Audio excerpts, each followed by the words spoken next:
Welcome to the Honest Designers Show, your transparent look into life as a modern designer. My name's Tom Ross and I'm the founder at designcuts.com, and this week I'm joined by my fellow Brit and hand lettering expert Ian Barnard, American retro design expert Mr. Dustin Lee, and the incredibly talented South African illustrator, the lovely Lisa Glantz. This week we're talking about perfectionism and speed. This is such a common sticking point for so many designers out there, so we're going to look at why speed matters and how you can get faster in your work. So without further ado, let's get into the show.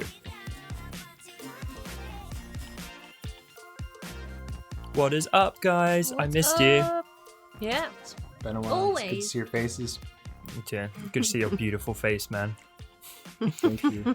Thank you, man. Dustin, I think you're going to kick us off with something slightly new and different. Do you Yes, I am. do you care to explain? Yes. So we're going to experiment with asking a random question at the beginning of each episode. We will rotate around the group on various episodes and ask a question. I will be starting it off today. The question for you guys is, what is your favorite album of all time? You can't have two. You can't say it's too hard. You must choose your favorite album. One. But if you could only listen to one album for the rest of your life, that's the album it'd be.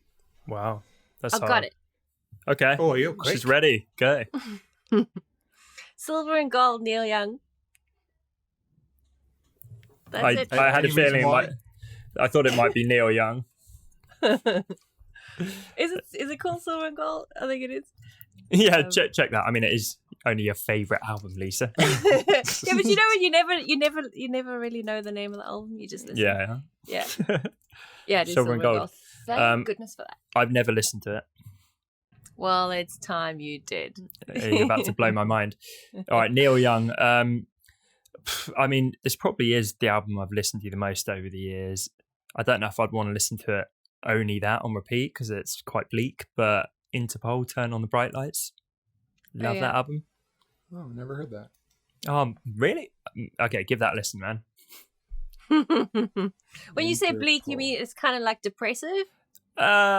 Some people might think so. I think it's Okay. beautiful. It's also quite like intense. It's not slow and depressing. It's more like, yeah, give it a listen. Okay. There's quite pressure on this. Can Dustin go? I'm still thinking of mine. That's a hard question, actually. It is, because no one Yeah. wants to listen to the same album forever. No. But we kind of get the point is, you just got to pick the one you like the best. Yeah. My gut immediately, I started to inventory a bunch, but my gut immediately went to the White Album by the Beatles. Nice. Nice choice. That's Solid. Very Yeah. Plus, solid. you get the double album, so you're getting extra songs. You don't get tired as quick of it. Mhm. Yeah. Good point. Good point. Good value thinking. for money there. Very Yeah. tactical. Thought that would go over good with you Brits. How about you, Um, Mr. Barnard? Oh god, I saw such random choice of music that is. Right said Fred? Yeah. Do you know my first album was was on cassette, Yeah. which already starts showing how old I am, and it was New Kids on the Block. If you ever, Oh, yeah. Nice. That's cool. I find it funny you know New Kids on the Block, but you don't know Sesame Street, Lisa. I just have to say. I'm sorry, I don't. And the but one it's is very music. American, The one is music, which I'm totally into, and the other one is TV, movies, which I'm not. So, yeah. Okay, so are you going with New Kids on the Block? no. I'm listening. Mine would probably be It would be okay if you did. We wouldn't judge you. this is a French band called Air, and it's I love album's Air. called Moon Safari. It's their first one. What an album, mate! That's I a think it's the tremendous first one, I choice. That was Air? worth the wait. Yeah, they're like writing it down. a chilled out version of Daft Punk. Well, they could Okay. actually be Daft Punk. Actually, there's two of them. Yeah, I don't know. Have to listen That's to that. cool. I haven't listened to Air in so long. It's really good. It's just sort of like I suppose I love chill out stuff. I love like either indie chill out or singer songwriter stuff like that. Mhm. Or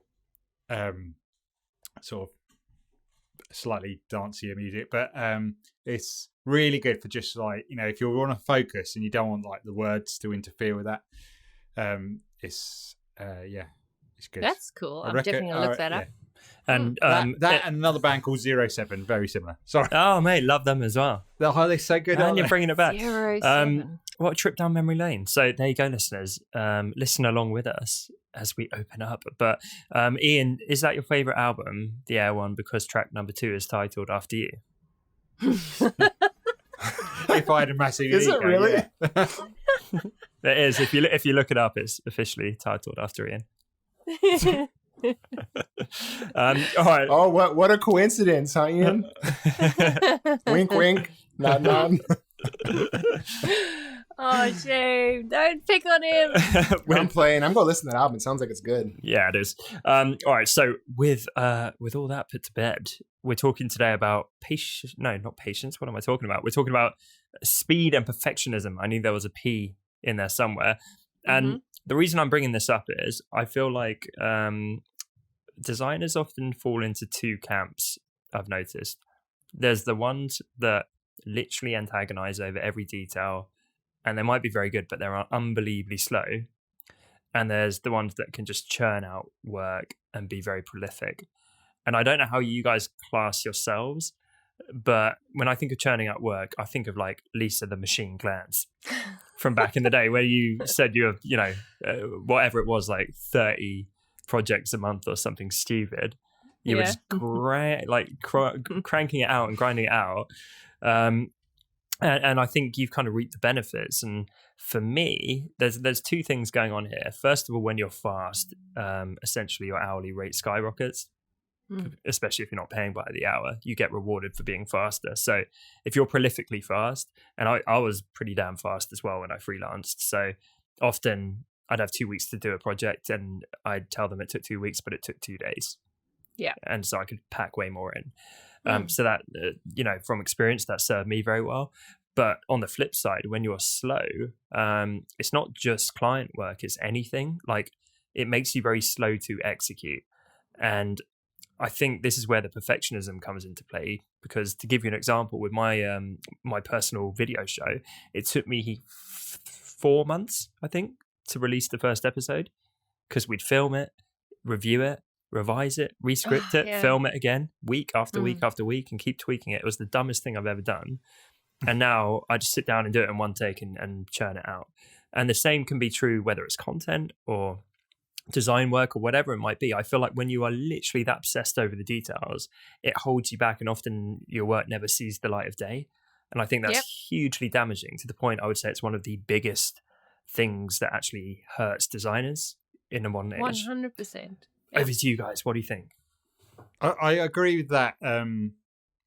There's a person I follow, like, there's a creative entrepreneur I follow on YouTube, and it's not you, Tom. Oh. Damn it. You're cheating on me, mate.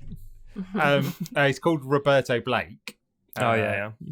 And he does a lot of talking about, sort of beginning, getting started and stuff like that. And he says he challenged people in a recent video about doing 100 bad videos just to get started, because you learn so much through doing those bad videos, not worrying about what the quality is, just getting through that process. And but I've done 100 videos and I'm getting slower. Oh no. Like, really? so sometimes it's just like you're making something, and like I went through a stage of doing stuff where I was just really quick. Like, one of my best-selling fonts took me 3 days to put together, where like a more recent one took me like nearly a whole year. So it's sort of like a bit of both. And I'm not very good at batch processing my content. Me Like, I neither. just can't do it. Like, people say, oh, you should really batch it, go do like, 2 weeks worth of Instagram posts. I literally think about it 5 minutes before I do it. And I just can't get, I sit down to try and plan something. I just can't. That's not how my brain works. It works of last minute, Sure, here's an but idea, run with it. you're still quick though. You might not always be efficient or organized, But I'd argue you're still quick, even if you're pulling it out of the bag Yeah, I last also minute. think so. Because think of the volume of work you put out and how pivotal that's been to your success. There's people who might have been deliberating for a year now over putting out one piece of lettering, and it never saw the light of day, whereas you've done like 1,500 or whatever it is. Yeah, I suppose, and I do deliberate over.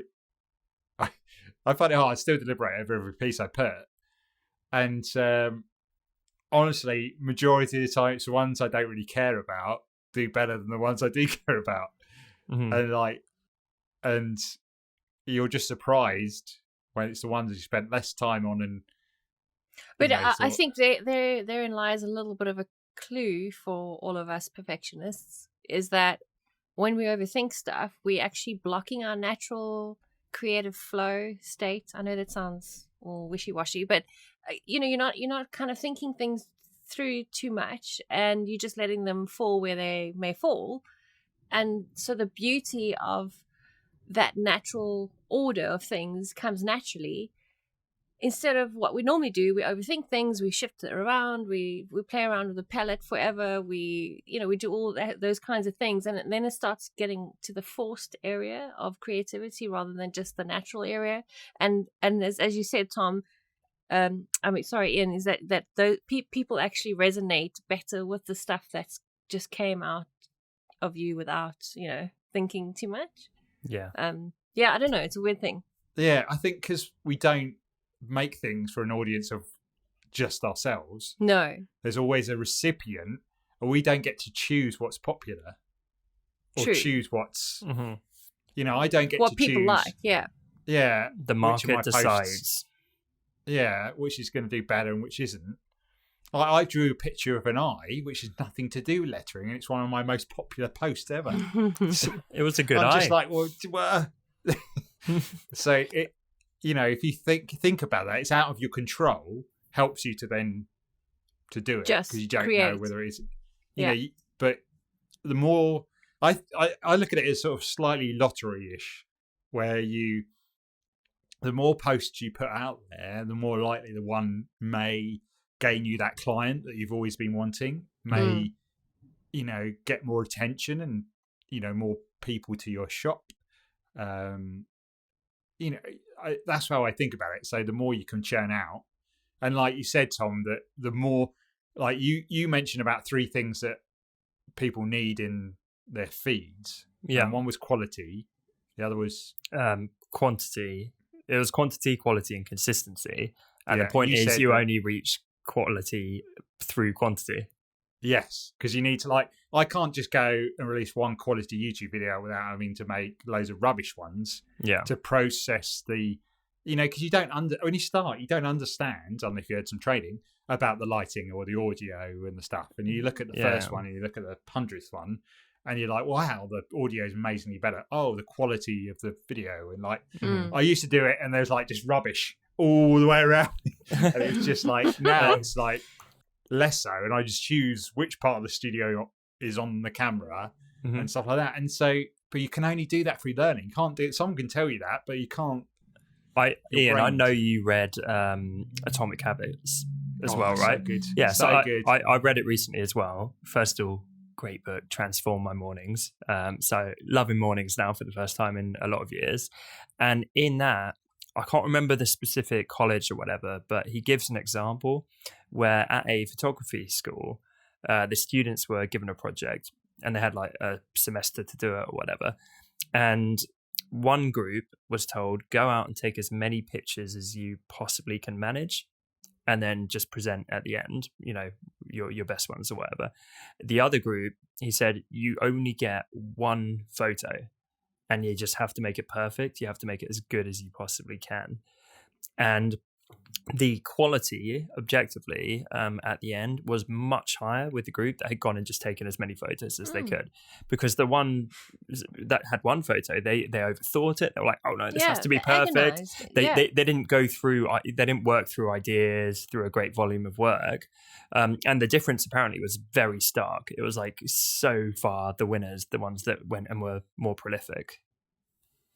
But it's not only that's where it gets weird. It's not only the fact that you're prolific; it's also the fact that you are doing it without pressure. And that's the thing I think more important in our industry is creating without pressure. It's a must, because that is when I believe you create your best work, when you actually speaking from your true self rather than overthinking what does the audience want, what will people like this, have I chosen the right thing, is this going to live on forever, or whatever the questions that you have in your mind. But when you just create for the sake of creating, I think that's when you really do your best work. Yeah, and it's easier to find that flow state, I think. Yeah. So I know he listens to this podcast sometimes, and I don't want to piss him off, but I'm going to talk about Matt, my business partner. So Matt, love you, Matt. And Matt's great. Like, we're good friends, and he's one of the most talented designers that I know. And he's seen some of the stuff that I'm doing with my Instagram, and we've had chats about all this, and he's kind of recognized the benefits of, if you're a company owner or involved in a company, kind of having that profile where you're seen to bring value and build a name in your own terms, that can benefit the company, and it's a good thing to have. And I'm all about that. I want my friends to be doing this stuff so I can geek out with them. So I'm like, yeah, go do it. And this has now been, I think, going on for a few months, because he's been trying to formulate the perfect strategy, and he's treating it almost like a client project. So he's planning out like his first 50 posts. It seems like he's got like this incredibly in-depth strategy, branding, like the whole thing. He's basically where I was at, where it took me 4 months to put out my first episode. And then actually, as soon as I did, I was like, oh, I actually had no idea what people respond to, what they like, what they don't like, what's effective in this medium, because I'd never been a YouTuber or an Instagrammer or anything. So what I'm expecting with him is he'll put all this time in, he'll put it out there, and then he will actually only begin the process of learning what's effective as design or content or anything when he starts putting it out there, and then he'll get much quicker to adjust and learn on the job and become much more prolific. But you can't kind of tell someone that. You don't want to sound preachy or lecturing. Yes, they have to figure that out. Yeah. And so, Matt, if you are listening, I know you're going to rock it on Instagram, but I literally see that I went through that exact process myself, and I'm like, no, I swear the answer is just like put out something that's like just about good enough, realizing you're not going to, like the Beatles did not pick up their instruments and make the White Album, right? He's not going to put out an Instagram post and blow up on Instagram. And you're not going to put out a design and get your best ever client. I have a good analogy for this. Yeah. Mm-hmm. So imagine you went to dinner at someone's house and you finish the meal and they say, I'll be right back with dessert. And they take like 45 minutes. They're in there trying to make all sorts of different fancy desserts, right? They can't do it. Finally, they say, screw it. And they come out with banana pudding. No one saw what happened in the kitchen. The banana pudding comes out. Everyone's just happy to be eating the banana pudding. It's delicious. No one knows that you tried to make creme brulee and that you tried to roll out a pie crust in the kitchen behind the door. So when you come out with the banana pudding, everyone says, this is delicious. And I think that's what it's like. We think people can see all the stuff happening behind the scenes. Like, I remember at one point when I was trying to launch something, a girl said to me, I just need this. Don't worry about making it perfect. Will you just get it out, please? Because I need it. I don't care if you sound like you're talking through a walkie-talkie to the moon, Yeah. That's so true. But okay, so what do we say? Because I suffer from this. What do we say to the person, i.e. me? And I'm sure there's a lot of people out there just AKA like me. the person, Lisa Glanz. Lisa the person Glanz. That it's okay. It doesn't have to be perfect, even though you have so much, like, you have standards, right? You don't want to look like a fool. You don't want to look like an idiot in public. You don't want to like take a video and then realize you had a huge, like, bogey sticking out of your nose and no one told you. Yeah, and I think that's valid because you're kind of talking about putting yourself out there, but I think the same thing goes for your work. It doesn't have to be the bogey up the nose. It can be, I put out the bit of lettering and it looks rubbish and people judge me. Exactly. That's what I'm talking about. So what do you say to people who have that sense of, I don't want to be embarrassed. I don't want to be laughed at. There is a little element of that. So I've lived this, and what you need to realize is no one cares. Literally, like no one cares, and that sounds harsh, but that's better than everyone hating on you. No one cares. It's just all in your head. And also, the best way to overcome this is baby steps, because you can't go 0 to 60. So, to give you an example, when I put out my first, not even YouTube video, little Instagram video, and I'm sure I've told you guys this story before, I sat on my bed for an hour. I filmed 100 takes for a 30-second video. By the end of it, I was like drenched in sweat, mentally and physically drained, just exhausted. I felt like I'd run a marathon, because it took me 100 takes just to say some innocuous little message to camera and hit publish. Because every time I did it, I was like, no, that's terrible. That's terrible. Delete, delete, delete.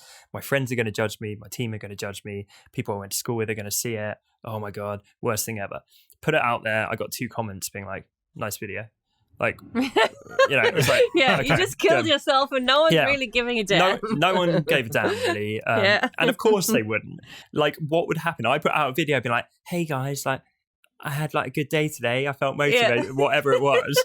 I'm not going to suddenly get like 500 trolls be like, you idiot. Like, how dare you film yourself? Like, of course not, right? So I heard this story about this guy. I think it's from a movie. And if anyone listening knows the movie, please like message us on social media and tell us what movie or where this came from. But this guy was giving advice about like about the job. Like, they just got a new job, and he's like, dude, don't try your best. He's like, just do like okay, like that way, like you don't start out awesome, and then when like you get like tired or whatnot, like you drop down and they're disappointed. If you start really low, they're going to just constantly think you keep improving, but really you're just ramping up your effort, like from like 50%. So like if you start out not good, just think, cool, I've given myself room for people to be like, you've really improved. Damn, you've improved. Yeah. I feel like that's secretly what Ian's done. He's actually a 40-year calligraphy world-class master. and he's painted this whole just like self-involved facade narrative of like, utter facade. It's purely contrived. And he's like, guys, I just picked up calligraphy for dummies. That was my strategy. Sure of that. Did a bit of doodling here and there, and you can do it too. And it's all just made up. I don't even think that's debatable. I'm actually only 21, been doing it since I was born. He's actually like 65. He uses like that stuff to dye his hair dark. He's been calligraphing since like right after Lincoln died. Yeah, you should see the amount of skin behind that man's ears. It's just, it says 12 facelift. Is it Benjamin Button? Benjamin Button. Yeah. I would love if that was true. And not just that, but like you're actually really horrible, and you've just been keeping up this facade of being the nicest man in the world, like on this podcast. And whenever we meet, when I turn the camera off, I'm like, oh God, I hate being with them. Hate being upbeat. Yeah, go scream. It's so draining. You people are sick. So have you guys got any examples with yourself or people you know of slowness hurting people's progress? Well, I don't have really an example, so to speak, but okay, so I've been trying to pursue my licensing career a little more, and I will be next year even more. And I mean, there's no ways that you can make a living doing that if you're not fast. Yeah. Because you have to really produce like a truckload of work. And in fact, I had I bought a session with an agent just to get her opinion, and it's basically an hour consultation. And she said, she was pretty upfront about it. She said you will literally probably only license 30% of your work. So if you think about it, you have to produce like a serious amount of work to only get 30% picked up. So you have to be fast, because if you're not, you won't make it. So that's that's changed my whole approach to. I haven't got there yet, but it has made me start to think that I need to be less precious about what I put out there, and I don't have a problem with the speed in terms of technique, but what trips me up is choice of colors, and will they like this, and do you think other people will think it's okay, and it's that kind of talk that trips me up and takes too long. So yeah, it's an interesting thing to overcome, but I think it's an essential to How make a do living. you overcome it? It's exactly what you're saying, Tom. I think for me, I think what I'm going to have to do is literally just sit down and create for the sake of creating. So I just need to churn out. Churn sounds bad. Like churn is good. Churn away. But yeah, I think I really do need to spend time and literally just churn out work. Every now and then I fall apart. And I need you now tonight, Lisa. Oh, I was thinking of the Pixies gouge away except churn away, but I guess that. I like the direction Ian took it. Yeah, me too. You can tell which era I was growing up in. And you can tell we are not going to be starting an a cappella group anytime soon. No. As tuneful as that was. Or are we? Yeah, well, I got my guitar in the studio now. You got to start, not be afraid to fail, right? Somewhere. Yeah, exactly. Lisa's going to be the lead singer. We don't have She's to be got perfect. the looks. We haven't, so we'd be the musicians. A rose between some thorns. Oh, how sweet. Yeah, so... I was going to say bearded thorns, but Tom doesn't look like it. Could you actually grow a beard, Tom? All right, mate, let's not get personal. You know, there's this Alan Watts. You know Alan Watts, Tom. I know you're a fan of Alan Watts. Yeah, big time. I heard him yesterday when I was taking a bath. Yeah, get that image in your head. I heard him when I was taking a bath the other day. I was listening you to and him Alan in the bath. Yeah. Yeah. Me and Alan in the bath. I like it. No, I got that image in my head. And he had said, you have to plan to be spontaneous, which doesn't make any sense. He was like, it's like being spontaneous is kind of like you have to leave town before your creditors get notified. Mm-hmm. So it's like, I don't know how you do it, but yeah, you almost have to plan spontaneity. I guess you have to build in time into your schedule that you might be taken off on a tangent and it's okay. Kind of thing. The thing is, I love profound characters like Alan Watts. If I just went around saying contradictory things, people would be like, "Shut up, Tom! What? That makes no sense." You know what I mean? If it's like sometimes you need to be poor to be rich. Well, also, I think the man's one of the greatest orators of all time. I mean, don't you think that the way that guy delivers a speech, it's hard to not believe anything he says. Yeah, he could literally say the intro to this podcast and people would want to listen. Oh, yeah, I'd probably pay like $10,000 to have him do my voicemail. That would be great. There was, I forget whose, there was a podcast where Stephen Fry did the intro. So, Alan, if you're listening, I don't mind giving up that job. That's fine. It's all yours. Oh, Alan once passed away. Oh, God, yeah, of course he did. Yeah. Oh, nice. No. Now I feel like an idiot. Which makes me very sad because I would still go watch him anyways. Yeah, and I literally remember getting sad over this. Now it's brought back all those feelings. Oh no! But if you're listening, if you haven't heard Alan Watts, Alan Watts. I meant listening from the sky above. That's what I meant. Oh yeah. Let me claw back, sounding like an ignoramus. Okay, so speed. Coming back to speed. How about you guys? Because I think that's a great example from Lisa with the churn out that she's currently producing. And then to go back to Alan Watts, slow is the ultimate fast. Yeah, right? Exactly. Certainly I'm a man. But no, it sounds like Lisa, the machine glands, is back in business. Oiling up and, grinding her gears. Oiling up. That did not mean to come out like that.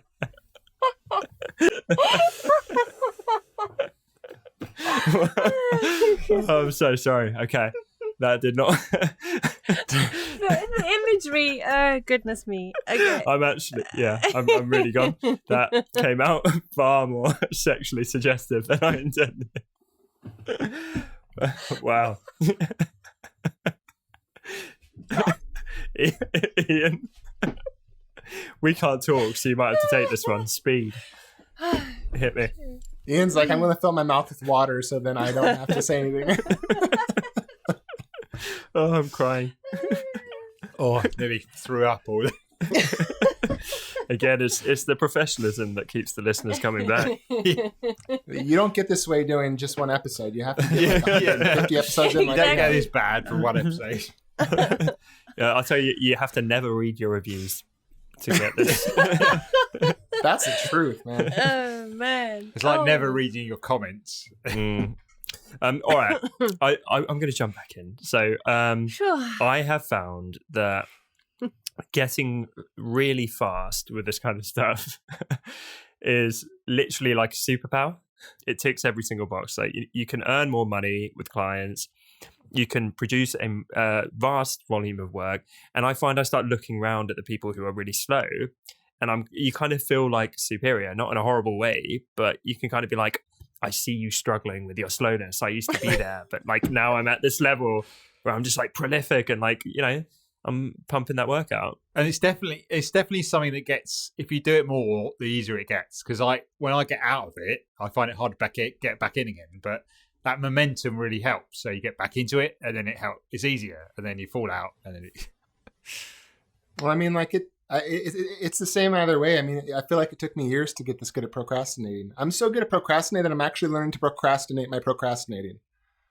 My saying is, someday should be the name of a day of a week. Monday, Tuesday, Wednesday, Thursday, Friday, Saturday, someday. So in terms of, do you guys know what a minimum viable product is? I know Dustin probably does. Well, I mean, I know kind of, I can guess what it means in relation to what you're talking about. Doesn't it also mean most valuable player? An MVP. MVP. It does. You know me. And basically a minimum viable product is something I'm a huge believer in, not just in business, but in design, because you are getting out like the quickest, smallest, simplest version of a thing, rather than the most complex version with all the bells and whistles that takes you ages to develop. And this takes so many forms. And an example of a minimum viable product is, did you guys see recently how a bunch of people on Instagram changed their profile pictures to purple, and we were trying to raise awareness of Alzheimer's? Oh, no. I missed that. So it didn't spread because it wasn't like exactly Inktober or something, but it was just a bunch of people banded together, raised a bunch of money, and it was a really good kind of spontaneous thing. And in retrospect, I totally should have hit you guys up and got you involved. I just to be honest, it was more people hitting me up, and I was like, yeah, I'll switch it over. But what happened was people pulled together, and in the space of a few hours, I think it was, not even a day, collectively they had a name for it. They'd picked a charity. They'd set up a website, filmed a video, organized a live stream around it, set up a brand and a logo. Jacob Cass actually did the little logo for it,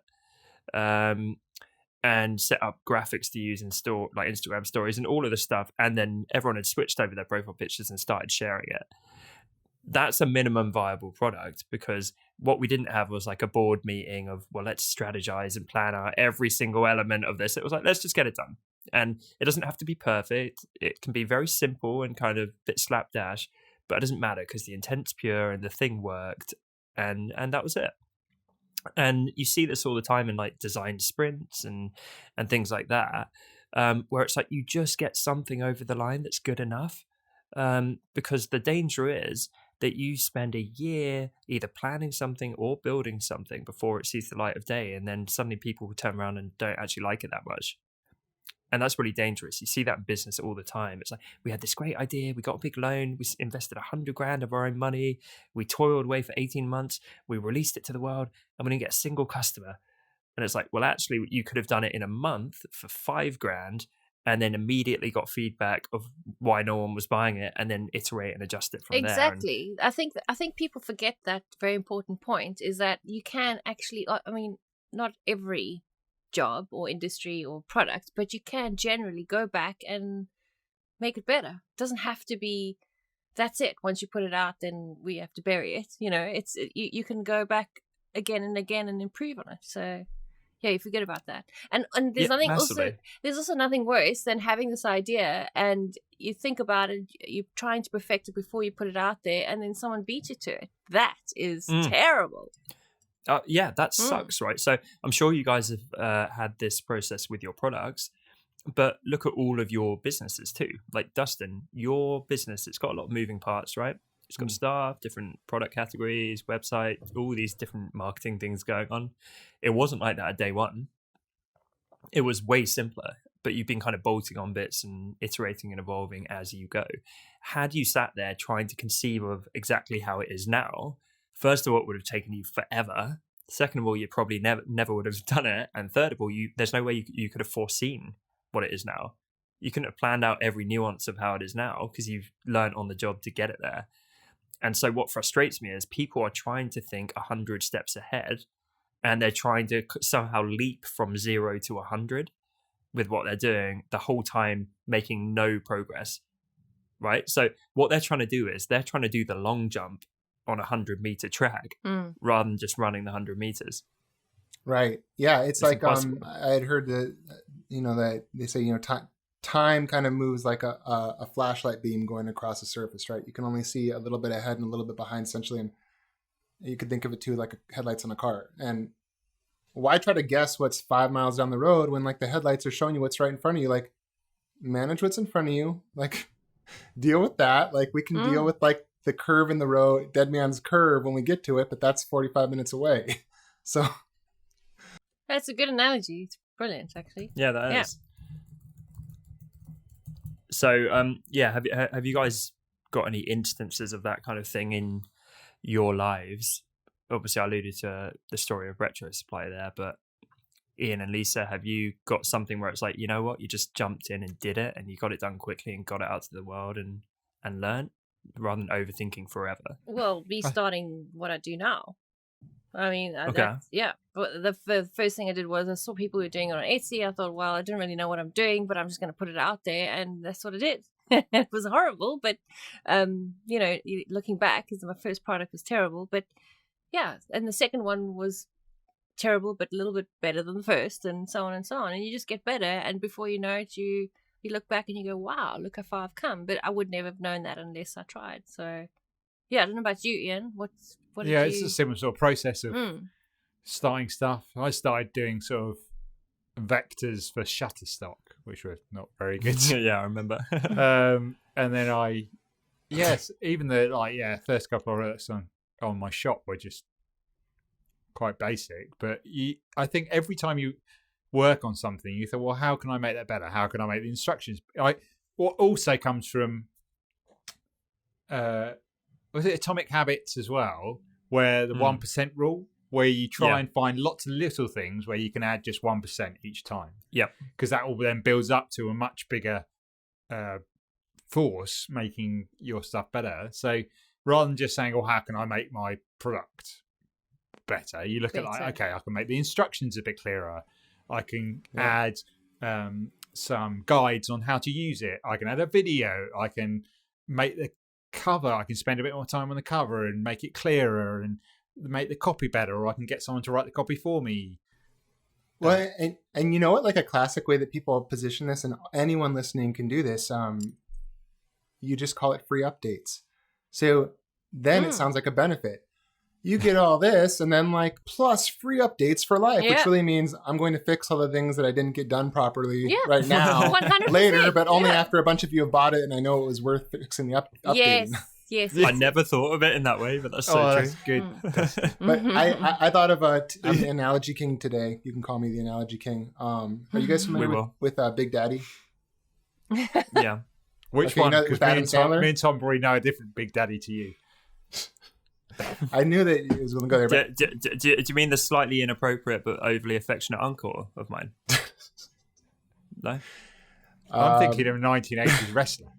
No, the Adam Sandler Big Daddy movie. Kane. For real, do any of you guys know Big Daddy, the Adam Sandler movie? Yeah. Okay. Yeah, I love that movie. So this is how I think actually businesses most of the time start. So there's a little boy in it, right? And Adam Sandler at one point in the movie is watching a hockey game. He doesn't want to be disturbed or something like that. And he says, here's a BB gun, go outside, like shoot a bird or something like that. It's like the little boy, he's like 3 or 4 years old. He goes outside. Adam Sandler's watching the hockey game. He's thinking, this kid's never shot a BB gun. He's not going to get a bird. He goes out there. There's like, he looks on the ground on the terrace, and there's like 50 to 100 birds that have been shot out of the sky with this BB gun by this 4-year-old. And I feel like that's a lot like what business is like, you don't start with like your massive collection of 50 to 100 dead birds, like one at a time. You get one, right? Oh, it's a horrible analogy. We got a business on our hand. We got one bird, right? Okay, now we got 2 birds, looking pretty good. And then one day, someone comes out there and they see 50 birds out on the terrace, and they're like, "What happened. And you're like, one bird at a time, baby. Somebody could come out of... I don't quite understand the business model. because you start with one little thing. You shoot the birds. Yeah, but this is terrible. Can we move on from this analogy? Okay, so the bird for me would be the product, right? Like I started with like a little logo template pack. One bird, right? Okay, no big deal. Next thing you know, we have 150 products. One bird at a time. One bird at a time. I feel like Dustin uses that as a motivational speech for his team that he's hired. Right, guys, arm yourself. We're going to shoot some birds today. Going to catch some birds. I like it. It was kind of quite dark, but I see what you're coming from. It's from a comedy movie. I call it quail hunting. But I mean, in the movie, it's just a comedy. I feel like maybe that in a 2019 world, they released that movie and people would be up in arms. In like social media, they'd be like, I can't believe they're advocating animal cruelty or something. And at the time, I remember watching it. I was like, yeah. I remember he grabs the kid by the shoulders. He's like, just come with me. Just come inside. He's like, yeah, come and sit down. Can I just put a little disclaimer? We don't encourage the destruction of birds. We definitely don't. And this one doesn't like that analogy. Yeah, Lisa, the animal lover. Yes. So I think that's all we have time for today because we're keeping it quick. We're keeping it speedy. Apologies that about 15 minutes of that episode was Lisa and I hanging off our seats laughing. We amuse ourselves, if no one else. But yeah, thanks for tuning in. As always, guys, we hope we got you thinking about being faster, being speedy, getting over these stupid like mental roadblocks of just deliberating forever and just get into the habit of shipping whatever it is you're doing, get it out to the world, start seeing the benefit and taking that next step in front, one at a time. And you probably got one thing, there must be something that you're thinking about while listening to this. So once you finish listening to us, go and do that thing. Just do it. Just do it. Yeah. Just do it. I'm trying to think what people are thinking. God, I wish I was listening to Debbie Millman right now. She knows her stuff. I thought that was just a random statement, like unrelated to anything. I like Tom's thinking out loud. Like, Ian's in the middle of a point, all of a sudden he's like, I wish I was listening to air right now. Yeah. God, that moon safari, that would hit the spot. All right, that's it from us. Bye for now. See you guys. Bye. Thanks so much for listening to this week's episode. As always, you can find full show notes over at honestdesigners.com or find us over on iTunes and now Spotify by searching for The Honest Designers Show. And remember, we're now on social media too, if you search for Honest Designers. If today's episode helped you, then it would mean the world to us if you took just a moment to leave us a quick review over on iTunes, as this is one of the best ways for other designers to discover the show. Thanks again for tuning in, and we will see you next week right here on The Honest Designers Show.